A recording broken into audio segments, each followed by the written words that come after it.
Hello, this is Robert Larson. I'm the owner of the Larson Law Office in Mesa, Arizona. And today I wanted to talk about an issue that is often understood in family law in Arizona. And that's an issue that involves child support and claiming children on tax returns. And in Arizona law, if you're ordered to pay child support and you're also allowed to claim children on your tax returns, you can lose that right to claim your children on your taxes if you haven't paid the full amount of child support that you're supposed to pay for any given year. So people misunderstand this a lot, and I think it's easy to understand if I give some examples.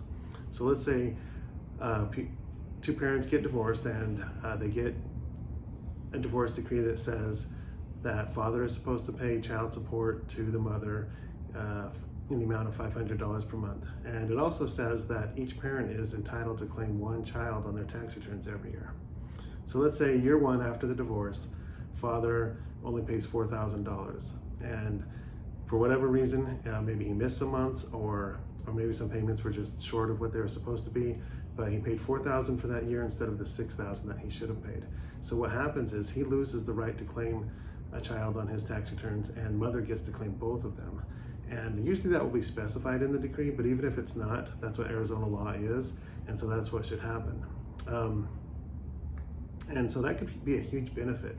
It's a huge loss for the father not being able to claim a child on his tax returns because that could make a difference of a few $1,000s. And it's also a huge benefit for the mother to be able to claim both children instead of just one. So there's an incentive there built into the law to be current on your child support. And even though the mother gets a benefit by being able to claim both children, it doesn't result in a credit for father. He still owes the $2,000 that he didn't pay. So anyway, year one, father loses the right to claim the child and mother gets both. So let's say year two, father gets his act together, he pays the full amount, he pays $6,000 for the entire year. This is where the misunderstanding often comes in. Does father get to claim the child on his tax returns for that year? The answer is yes. So a lot of times people think it's no because he hasn't completely caught up on everything he owes. But the law is based on year to year. So for year two, he paid everything he was supposed to pay under the court orders, and therefore he gets to claim the child on his tax return. So he gets one and mother gets one. But let's say in year three, mother gets tired of father not paying that $2,000 that he still owes.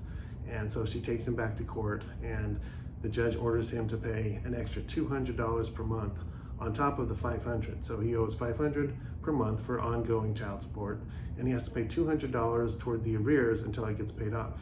So let's say in year three, he ends up paying $7,000 total. Does he get to claim the child on taxes that year? The answer is no. And the reason is because he didn't pay everything he was supposed to under the court orders for that particular year.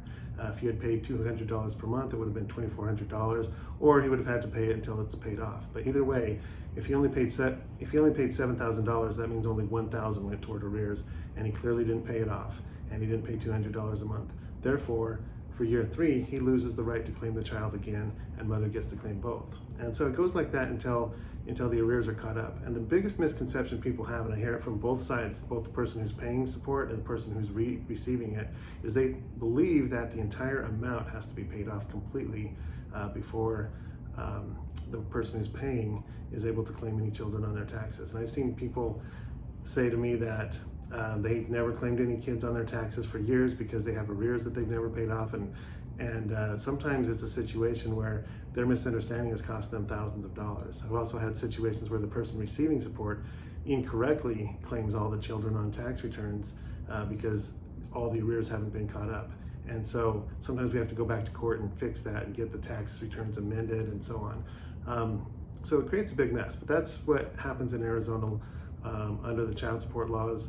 And so the best thing is just to stay current on your child support, and those exemptions on your tax returns are a big benefit. So if you stay current on your child support obligations, you'll always be able to get the right to claim the children according to your court orders, and you won't lose that.